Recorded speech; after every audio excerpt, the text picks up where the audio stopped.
ദക്ഷിണ കൊറിയയിൽ വിമാന അപകടത്തിൽ മരണസംഖ്യ ഏറുന്നു. 47 മരണം വരെ ഇപ്പോൾ സ്ഥിരീകരിച്ചു കഴിഞ്ഞിരിക്കുന്നു. നേരത്തെ പറഞ്ഞ പോലെ തന്നെ വിമാനത്താവളത്തിലാണ് അപകടമുണ്ടായത്. റൺവേയിൽ നിന്നും തെന്നിമാറിയ വിമാനം തൊട്ടടുത്ത മതിലിൽ ഇടിച്ചാണ് അപകടം ഉണ്ടായത്. 175 യാത്രക്കാർ 6 ജീവനക്കാരൊക്കെയായിരുന്നു വിമാനത്തിൽ ഉണ്ടായിരുന്നതും. ഐസൺ ജോസ് വിവരങ്ങളുമായി ചേരുന്നു. ഐസൺ, ഏറ്റവും ഒടുവിലായി ലഭിക്കുന്ന റിപ്പോർട്ടുകൾ. ഇപ്പോൾ ഏറ്റവും ഒടുവിലായി നമുക്ക് ലഭ്യമാകുന്ന വിവരങ്ങളനുസരിച്ച് 47 പേരുടെ മരണം സംഭവിച്ചു എന്നാണ് അറിയാൻ സാധിക്കുന്നത്. മരണം സ്ഥിരീകരിച്ച കണക്കുകളാണ് ഇപ്പോൾ പുറത്തു വരുന്നത്. നമുക്കറിയാവുന്നതാണ് 2 പേരെ മാത്രമാണ് ഇപ്പോൾ ജീവനോടെ പുറത്തെത്തിക്കാൻ സാധിച്ചത് എന്നൊരു സൂചനയും വരുന്നുണ്ട്. അതിൽ നിന്നും ഇനിയും ഗുരുതരമായ പ്രശ്നങ്ങളിലേക്ക് കാര്യങ്ങൾ നീങ്ങുമെന്ന് തന്നെയാണ് മനസ്സിലാക്കാൻ സാധിക്കുന്നത്. ദൃശ്യങ്ങളിൽ തന്നെ കാണാവുന്നതാണ്, വലിയ തോതിലൊരു പൊട്ടിത്തെറിയാണ് വിമാനത്തിൽ ഉണ്ടായിട്ടുള്ളത്. അതുകൊണ്ട് തന്നെ വലിയ തോതിലുള്ള മരണസംഖ്യ ഉണ്ടാകാനുള്ള സാധ്യത ഒട്ടും തള്ളിക്കളയാനാവില്ല എന്ന് തന്നെയാണ് മനസ്സിലാക്കാൻ സാധിക്കുന്നത്. ഇത്തരത്തിൽ ഈ അപകടത്തിൻ്റെ, അതായത് നേരത്തെ നമ്മൾ സൂചിപ്പിച്ചതുപോലെ 175 യാത്രക്കാരും അതുപോലെ തന്നെ 6 വിമാന ജീവനക്കാരും ഉണ്ടായിരുന്നു. ഇതിൽ 47 പേരുടെ മരണം സ്ഥിരീകരിച്ചിരിക്കുന്നു.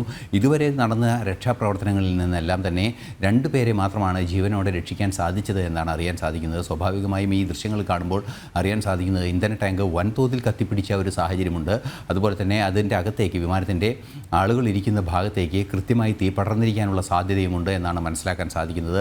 അത്തരത്തിൽ തീ പടരുകയാണെങ്കിൽ ഈ വിമാനത്തിനുള്ളിലെ ആ പ്രഷർ വേരിയേഷനും പ്രഷർ മാനേജ്മെൻറ്റിൻ്റെ ഭാഗമായി ഉണ്ടാകുന്ന ആ വായു നിയന്ത്രിക്കുന്ന സംവിധാനങ്ങൾ കൂടി നിലനിൽക്കുന്നതിനാൽ അതിനകത്തേക്ക് തീ പടരുമ്പോൾ വലിയ തോതിൽ ശ്വാസമുട്ടലും അതുപോലെ തന്നെ മറ്റ് ബുദ്ധിമുട്ടുകൾ മൂലം മരണസംഖ്യ വർദ്ധിക്കാനുള്ള സാധ്യതയുണ്ട്. അതുപോലെ തന്നെ പൊള്ളലേറ്റും ഈ അപകടത്തിൻ്റെ ആഘാതത്തിൽ മുറിവേറ്റുമെല്ലാം തന്നെ മരണസംഖ്യ വർദ്ധിക്കാനുള്ള സാധ്യത ഇനിയുമുണ്ട് എന്നാണ് സൂചനകൾ പുറത്തു വരുന്നത്. 47 പേരുടെ മരണം ഇതുവരെ സ്ഥിരീകരിച്ചു എന്ന റിപ്പോർട്ടുകളാണ് പുറത്തു വരുന്നത്.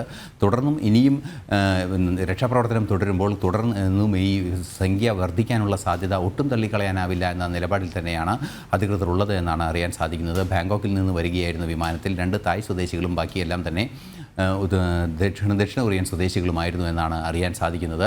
ഇവരിൽ ആരൊക്കെ മരിച്ചു, അവരുടെ മരണസംഖ്യ, മരിച്ചവരുടെ വിശദാംശങ്ങൾ, ഇത് സംബന്ധിച്ചുള്ള വിവരങ്ങളൊന്നും തന്നെ ഇതുവരെ പുറത്തു വന്നിട്ടില്ല. ഇത് സംബന്ധിച്ച് ജെജു എയർവേസ്, അതായത് ഈ എയർലൈൻ ഓപ്പറേറ്റ് ചെയ്യുന്ന സ്ഥാപനം ഇപ്പോൾ അത് സംബന്ധിച്ച് അന്വേഷണം നടത്തുകയാണ്. അവരുടെ കുടുംബങ്ങളെ വിവരമറിയിക്കുക, അത്തരത്തിലുള്ള നീക്കങ്ങളെല്ലാം നടക്കുന്നു എന്നാണ് അറിയാൻ സാധിക്കുന്നത്. നിലവിൽ ഇപ്പോൾ 47 മരണം അന്താരാഷ്ട്ര മാധ്യമങ്ങളെല്ലാം തന്നെ സ്ഥിരീകരിച്ചിരിക്കുന്നു എന്നാണ് ഏറ്റവും പുതിയ വിവരം ഈ അപകടവുമായി ബന്ധപ്പെട്ട് അറിയാൻ സാധിക്കുന്നത്.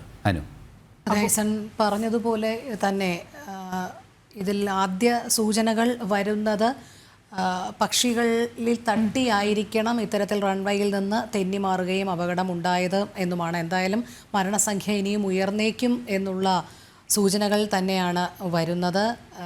2 പേരെ രക്ഷപ്പെടുത്തി എന്ന് അവിടെ നിന്നുള്ള വൃത്തങ്ങൾ, അഗ്നിശമന സേനാ വൃത്തങ്ങൾ അറിയിക്കുന്നുണ്ട്. പക്ഷേ അവർ തന്നെ പറയുന്നത് ഇനിയും മരണസംഖ്യ ഉയരാനുള്ള സാധ്യത ഉണ്ട് എന്ന് തന്നെയാണ്. ഐസൺ, തീർച്ചയായും മരണസംഖ്യ ഉയരുമെന്ന് തന്നെയാണ് ഇതിൽ നിന്ന്. ഇപ്പോൾ ഈ 2 പേരെ മാത്രമാണ് ഇത്രയും സമയമായി, ഏതാണ്ട് മണിക്കൂറുകളായി, 2-3 മണിക്കൂറുകളായി അപകടം സംഭവിച്ചിട്ട് എങ്കിൽ കൂടി ഇത്രയും സമയത്തിനിടെ 2 പേരെ മാത്രം രക്ഷിക്കാനായിട്ടുള്ളൂ എന്ന് പറയുന്നത് തന്നെ ഒരു വലിയൊരു അപകടത്തിൻ്റെ സൂചനയായി തന്നെ നമുക്കത് മനസ്സിലാക്കാൻ സാധിക്കുന്നതാണ്.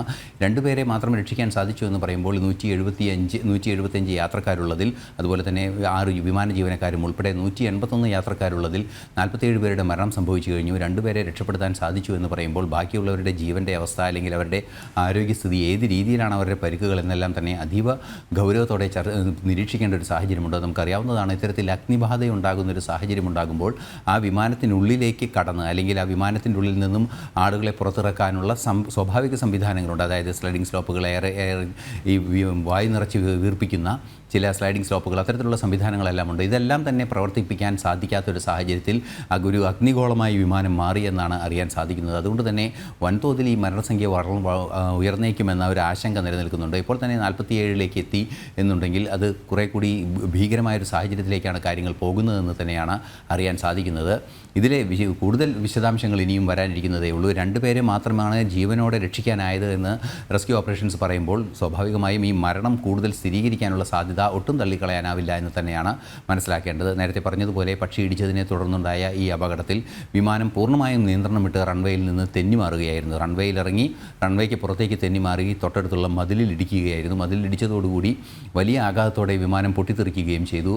അത്തരത്തിൽ അഗ്നിഗോളമായി മാറുന്ന ഒരു സാഹചര്യമാണ് ഉണ്ടായത്. അതുകൊണ്ട് തന്നെ ഈ ലാൻഡിംഗ് വേളയിലൊന്നും കാര്യമായ എഞ്ചിൻ തകരാറുകൾ സൂചിപ്പിക്കപ്പെട്ടിട്ടില്ല എന്നാണ് പ്രാഥമികമായി നിരീക്ഷിക്കപ്പെടുന്നത്.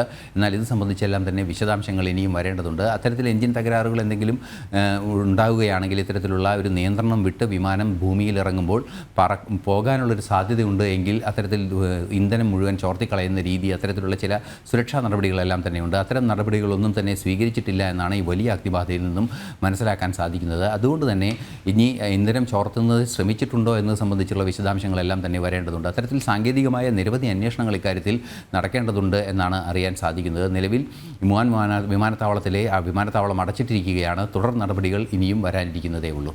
രക്ഷപ്പെടുത്തിയവരിൽ ഒരാൾ വിമാന ജീവനക്കാരനാണ്, മറ്റേയാൾ യാത്രികനായിരുന്നു എന്നാണ് BBC റിപ്പോർട്ട് ചെയ്യുന്നത്. എന്തായാലും ഐസൻ, ഈ ദൃശ്യങ്ങൾ ആവർത്തിച്ച് കാണുന്ന ഈ ദൃശ്യങ്ങളിൽ നിന്ന് തന്നെ നമുക്ക് ഏറെക്കുറെ വ്യക്തവുമാണ് ആ ദുരന്തത്തിൻ്റെ വ്യാപ്തി ഭയപ്പെടുത്തുന്നതാണ്. ദൃശ്യങ്ങളും മുൻവശം പാടെ തകർന്ന അഗ്നിക്ക് ഇരയായത് നമുക്ക് കാണാം. സ്വാഭാവികമായും ടെയിൽ എൻഡ് വിമാനത്തിൻ്റെ വാലറ്റ് ആയിരിക്കുമല്ലോ രക്ഷാപ്രവർത്തകർക്ക് വേഗത്തിൽ എത്താൻ സാധിച്ചിട്ടുണ്ടാവുക. തീർച്ചയായും ആ ഭാഗത്ത് തന്നെയാണ് രക്ഷാപ്രവർത്തകർ എത്തിയിട്ടുള്ളത് എന്നാണ് അറിയാൻ സാധിക്കുന്നത്. മാത്രമല്ല ഈ എഞ്ചിനും അതുപോലെ തന്നെ എഞ്ചിൻ്റെ അനുബന്ധമായി നിലനിൽക്കുന്ന ഇന്ധന ടാങ്കുകൾ, ചിറകുകളിലൊക്കെ നിലനിൽക്കുന്ന ഇന്ധന ടാങ്കുകളും അതിൻ്റെ സംവിധാനങ്ങളും എല്ലാം തന്നെയാണ് ഈ പൊട്ടിത്തെറിക്കുക. സ്വാഭാവികമായും അത് അത് വിമാനത്തിൻ്റെ ഏതാണ്ട് മധ്യഭാഗത്തായിരിക്കും വൻതോതിൽ ഈ ആഘാതം ഉണ്ടായിരിക്കുക, തീ പിടിച്ചതിൻ്റെ ആഘാതം ഉണ്ടായിരിക്കുക. അതുപോലെ തന്നെ ഈ ഇടിയുടെ ആഘാതം, അതായത് ഈ തകർന്നടിയുന്നൊരു രീതി ഉണ്ടായിരുന്നു വിമാനത്തിന്. അത്തരത്തിലുള്ള പ്രശ്നങ്ങളെല്ലാം തന്നെ വലിയ ആഘാതങ്ങളിലേക്ക് പോകാനുള്ള സാധ്യതയുണ്ട്. തീർച്ചയായും ഈ നേരത്തെ അതിന് സൂചിപ്പിച്ചതുപോലെ ടെയിൽ എൻഡിലെ എമർജൻസി ഡോറിലൂടെ കടക്കുക എന്നുള്ളതാണ് സാധ്യമായ ഒരു രക്ഷാപ്രവർത്തനം. ആ സാധ്യമായ രക്ഷാപ്രവർത്തനത്തിലൂടെ കൂടി ഇപ്പോൾ പുറത്തെത്തിക്കാൻ സാധിച്ചത് 2 പേരെ മാത്രമാണ്. നേരത്തെ അതിന് സൂചിപ്പിച്ചതുപോലെ ഒരു വിമാന ജീവനക്കാരനും അതുപോലെ തന്നെ ഒരു യാത്രികനുമാണ് രക്ഷപ്പെടാൻ സാധിച്ചത് എന്നതുകൊണ്ട് തന്നെ വിമാന ജീവനക്കാരൻ സ്വാഭാവികമായും ഇത്തരത്തിൽ ഏറ്റവും പിൻവശത്തുണ്ടാകുന്ന ലാൻഡിംഗ് സമയത്ത് വിമാന ജീവനക്കാർ പിൻവശത്തുണ്ടാകാറുണ്ട്. അത്തരത്തിൽ പിൻവശത്തുള്ള വിമാന ജീവനക്കാരെ ഒരാളെ രക്ഷിക്കാൻ സാധിച്ചു എന്നുള്ളതൊരു പ്രതീക്ഷ നൽകുന്ന കാര്യമാണ്. എങ്കിൽ കൂടി ഈ 2 പേരെ മാത്രമാണ് ജീവനോടെ രക്ഷിക്കാൻ സാധിച്ചത് എന്ന് നിലവിൽ പറയുകയും 47 മരണം റിപ്പോർട്ട് ചെയ്യുകയും ഇനിയും രക്ഷാപ്രവർത്തനം തുടരുകയും ചെയ്യുന്നു എന്ന് പറയുമ്പോൾ ഗുരുതരമായി പരിക്കേറ്റവരുടെ സ്ഥിതി കൂടുതൽ വഷളാകാനുള്ള സാധ്യതയുണ്ട്. വിമാനത്തിൽ തന്നെ രക്ഷപ്പെടാനുള്ള സാഹചര്യമുണ്ടെങ്കിൽ കൂടി, അല്ലെങ്കിൽ അധിക ഗുരുതരമല്ലാത്ത പരിക്കായിരിക്കുമെങ്കിൽ കൂടി അവർക്ക് ഈ വിമാനാപകടത്തിൻ്റെ ആഘാതത്തിൽ തുടർന്ന് അവരുടെ ആരോഗ്യ പ്രശ്നങ്ങൾ മൂർച്ഛിക്കാനുള്ള സാധ്യതയുണ്ട്. സ്വാഭാവികമായും നമുക്കറിയാവുന്നതാണ് ഇത്തരത്തിൽ ശ്വാസം മുട്ട് അനുഭവപ്പെടാനും അത്തരത്തിൽ ഹൃദയസ്തംഭനം വരാനുമുള്ള സാധ്യതകളെല്ലാം തന്നെയുണ്ട്. അത്തരത്തിലുള്ള മരണങ്ങളായിരിക്കും അല്ലെങ്കിൽ അങ്ങനെയുള്ള പ്രശ്നങ്ങളായിരിക്കും ഒരു പക്ഷേ കൂടുതലായും ഉണ്ടാകാനുള്ള സാധ്യത പൊള്ളലേൽക്കാത്തവർക്ക് ഉണ്ടാവുക എന്നാണ് അറിയാൻ സാധിക്കുന്നത്.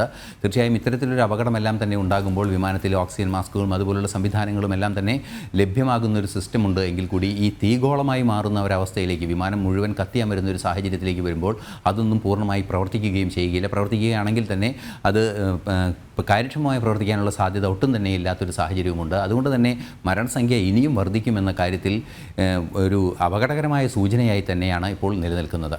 അനു, ശരി.